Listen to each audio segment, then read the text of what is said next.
Ito yung puzzle museum yung mga guys dito sa Cavite. Yan. Yan si Alex. Drive na Alex.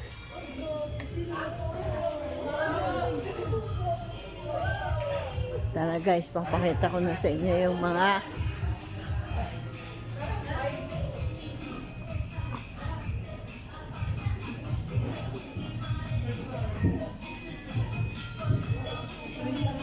ito na guys. Ang lahat ng mga painting dito, puzzle. Yan mga Kapinoy yun. Puro mga puzzle yan guys. Yan. Yan, puro puzzle yan oh. Oh. Gawa sa puzzle yan mga Kapinoy.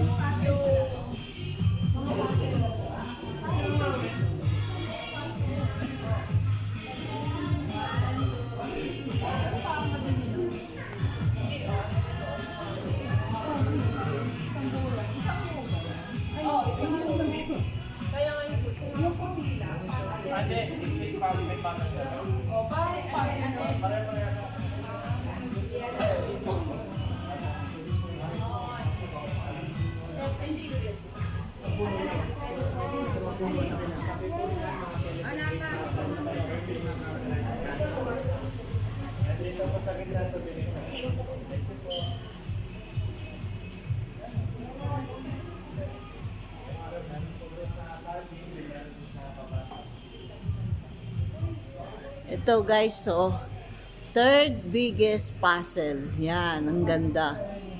O, diba? Isang tao lang po yung gumawa nito. Talented na taga Cavite.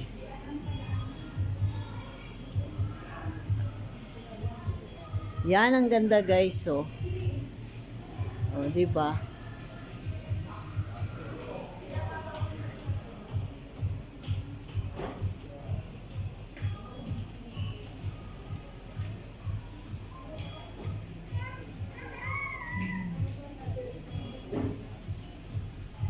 Ito po ma'am sir, yung ating biggest namin.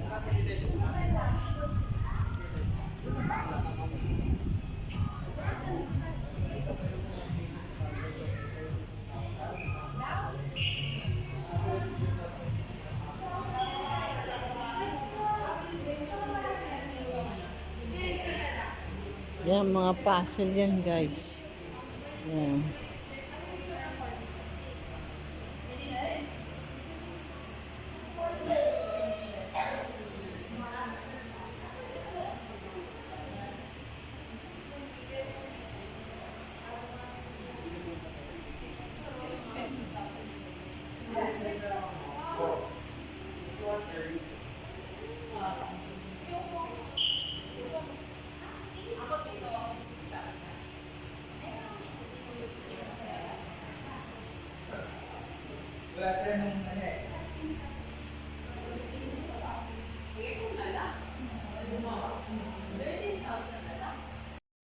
Isang parang lang nag-assemble. Ang po si Miss Georgina Hilacuna from Taytay Rizal. Nagsimulan? Yes po. So nagsimula siya mag-assemble ng puzzles nung siya ay nag-35 years old at isa din siyang businesswoman. Natanggap niya ang award ng Guinness noong November 29, 2012 at hanggang ngayon ay hawak pa rin niya ang title bilang the largest collection of jigsaw puzzles. Sa ngayon po, meron na siyang 1,400 jigsaw puzzles. 2028 sa mga yan ang recognized ng Guinness. So lahat po ng yan, imported sila galing sa 50 different countries na pinuntahan ni Ma'am Gina. Sa bawat puzzle po, meron kanya-kanyang label.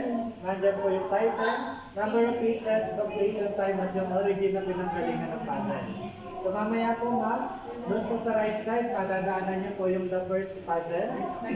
Yes po. So yun po ay year 1985 na may 5,000 pieces.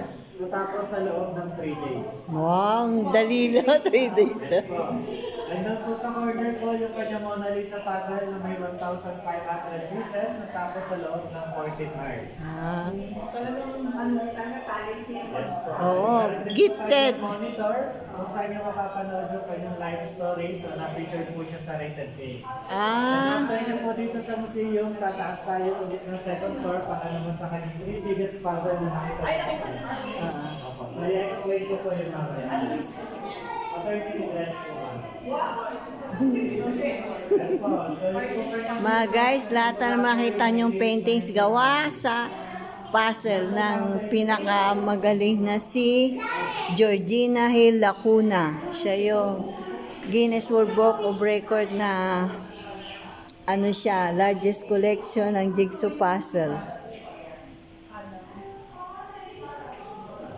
Yan mga kapinoy, gawa lang lahat yan puzzle. Yan. Yan guys. Oh.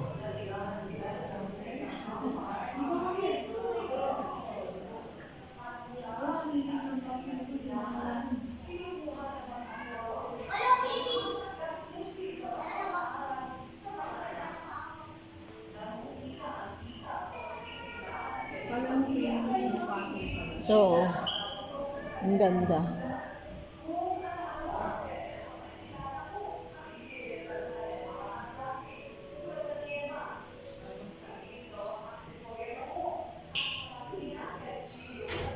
Na-picture pala kay Rated K.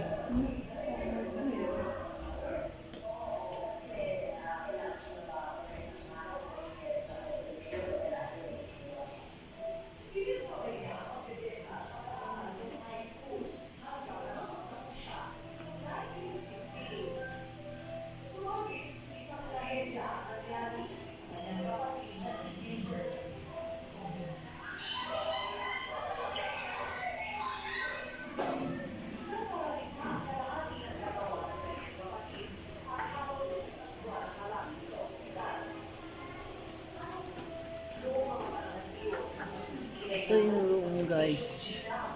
Yan, the Great Wall of China. Marinas. San Francisco Bridge. Ay, hindi pala.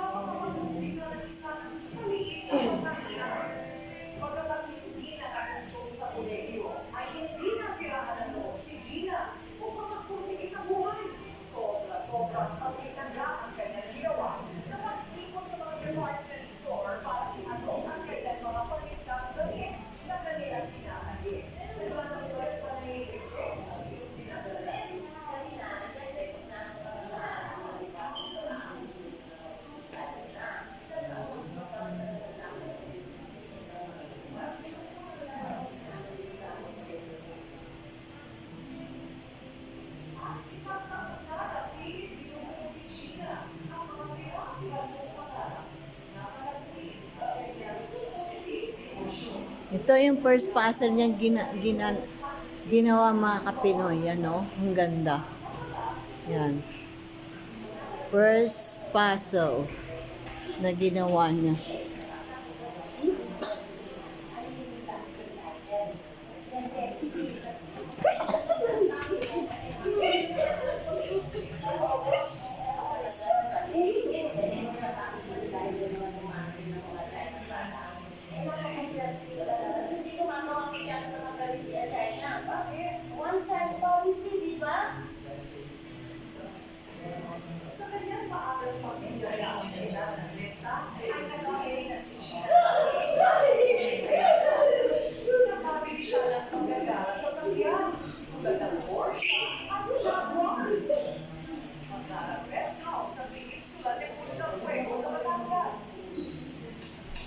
At sa edad na 35, inumpisahan ni Gina na libutin ang buong mundo. Isa pa sa mga sobra-sobrang bunga ng pagsisikap ni Gina ay ang puzzle mansion na ito dito sa Tagaytay City. At sa loob ng mansion na ito, matatagpuan ang mahigit 1,400 puzzle na kanyang binili sa mahigit na 50 bansa na pinuntahan ni Gina. At tulad din ng pagtsatsaga niya sa kanyang sariling buhay at negosyo, ay pagtsaga niyang binuo ang lahat ng ito hanggang sa siya'y tinaguri ang Guinness Book of World Records bilang largest auto collection museo ng mga saksi sa kanyang unti-unting pagbuo sa kanyang sariling kalambuhay. Ano ang sikreto sa pag-handle mo? Bago yung paggawa ko ng bago, teacher ko rin ang simulan. Sa iyo ko ng mga bago pa. Kasi na pag ginagawa ko ng letter, hindi nga siya ako pati sila sa hindi. Paggawa ng bago sa iyo, yun ang pagkala. Nasa akin, yung paggawa ko ng araw, hindi ko ako pwede ng ilang hindi ako nagsisimula ng oras.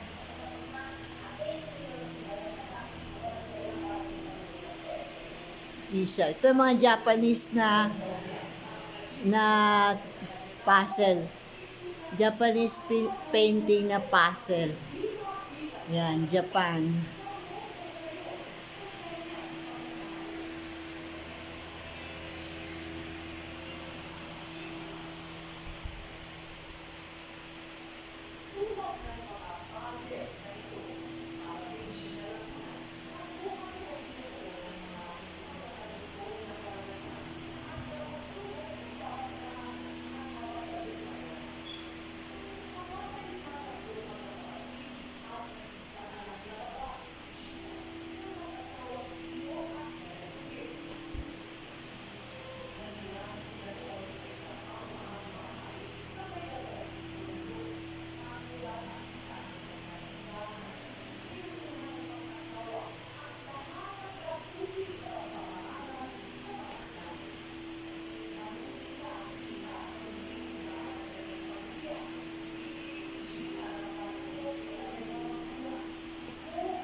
Pinagsabay niya ang pagdedeta at pag-aaral ng high school hanggang nakapagtapos siya noong 1960. So guys, yun na yung obra, ano niya, obra maestra niya na puzzle. Mona Lisa. Ganda guys, di ba? At halos isang buwan na malapit sa ospital.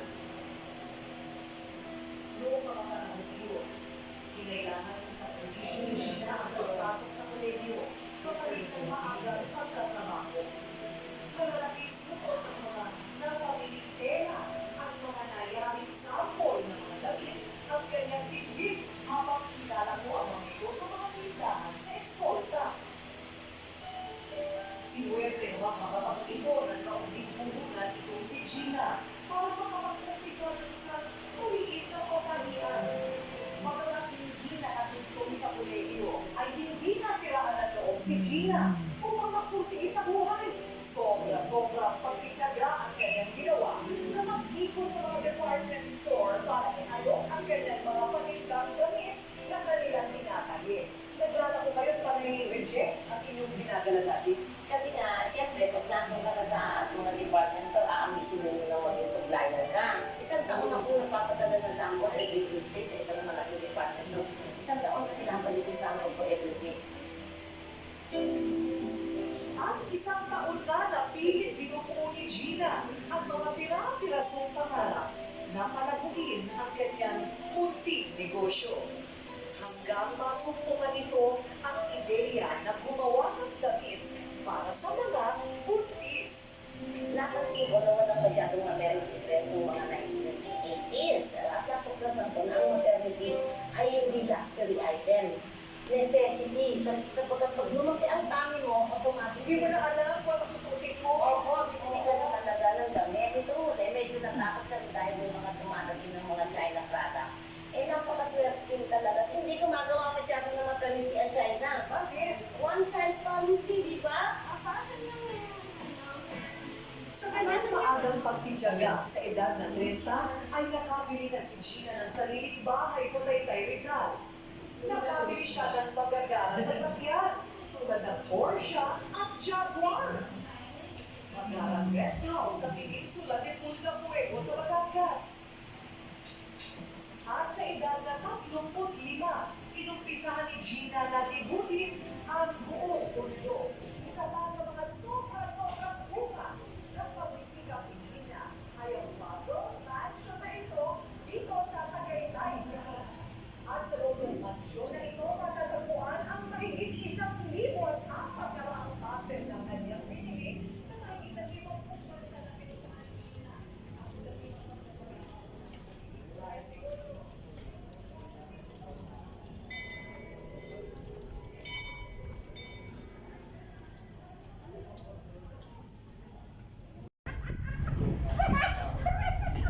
Ito sa Puzzle Museum kami ngayon dito sa Tagaytay, guys. Ayan.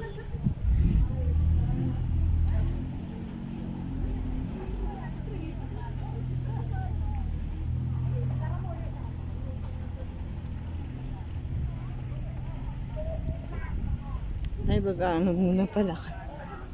Ang ticket.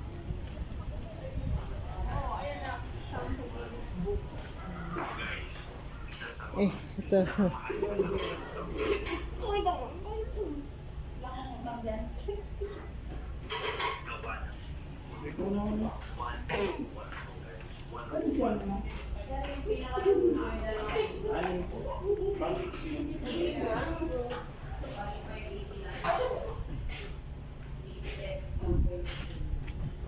Ito yung Puzzle Museum, guys. Lahat ng mga pictures dito gawa sa puzzle.